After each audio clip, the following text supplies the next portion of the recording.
Stress सिर्फ काम की वजह से नहीं होता है, पता है? यह सिर्फ इसलिए होता है क्योंकि मैं सिचुएशन को गलत तरीके से प्रोसेस करता हूँ।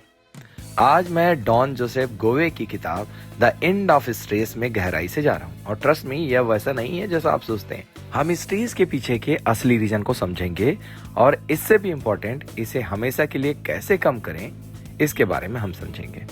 अब ईमानदारी से कहूँ तो यह बुक यह प्रॉमिस नहीं करती कि स्ट्रेस हवा में गायब हो जाएगा, लेकिन यह बुक कहती है कि अगर मैं अपने माइंड को सही तरीके से ट्रेन करना सीख जाऊं तो स्ट्रेस मुझे और कंट्रोल नहीं करेगा। यहाँ की टेक अवे है, स्ट्रेस बॉडी की प्रॉब्लम नहीं है, या माइंड की प्रॉब्लम है। चलो सीधे मुद्दे पर बात करते हैं।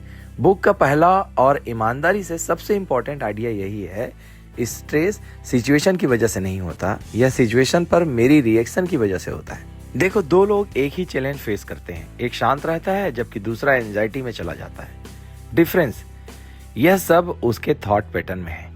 स्ट्रेस असल में क्यों होता है? यह सिंपल है, मैं फ्यूचर के बारे में ओवरथिंक करना शुरू कर देता हूँ, या मैं पास्ट को लूप में रिप्ले करने में फंस जाता हूँ, तभी स्ट्रेस घुसपैठ करता है। यहाँ एक इंटरेस्टिंग हो जाता है, स्ट्रेस सिर्फ मेरे हेड में नहीं होता है, यह मेरी बॉडी में भी स्टोर हो जाता है। जब मैं स्ट्रेस्ड होता हूँ तो मेरी बॉडी फाइट या फ्लाइट मोड में चली जाती है। इस स्टेट में मेरी लॉजिकल थिंकिंग स्लो हो जाती है और मेरे इमोशंस बढ़ जाते हैं। इसलिए जब मैं स्ट्रेस फील करता हूँ तो मैं गलत डिसीजन लेता हूँ। सेंस बनता है, राइट? अब इस बुक में बड़ा game changer hard based breathing, यह ईमानदारी से सबसे प्रैक्टिकल टूल में से एक है जो मैंने देखा है। यह ऐसे काम करता है, मैं गहरी धीमी सांसें लेता हूँ, अपना अटेंशन अपने हार्ट के आसपास के एरिया पर फोकस करता हूँ।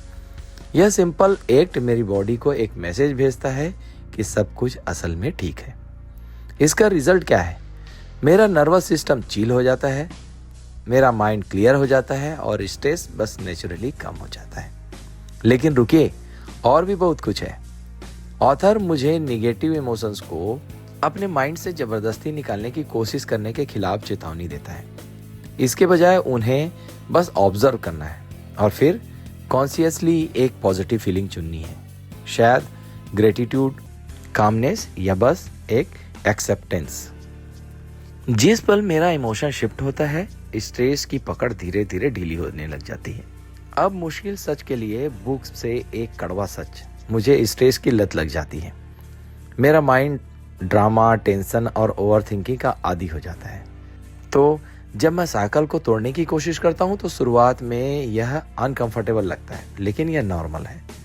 द एंड ऑफ स्ट्रेस से मेरी सबसे बड़ी टेक अवे यह है कि स्ट्रेस मेरी लाइफ में हमेशा हो सकता है, लेकिन सफरिंग वह ऑप्शनल है। अगर मैं अपनी ब्रीदिंग, अपने थॉट्स और अपने इमोशंस को मैनेज कर सकता हूं तो स्ट्रेस मेरी लाइफ को नहीं चला सकता। पीस ऑफ माइंड कोई लग्जरी नहीं है, यह एक स्किल है जिसे मैं बना सकता हूं।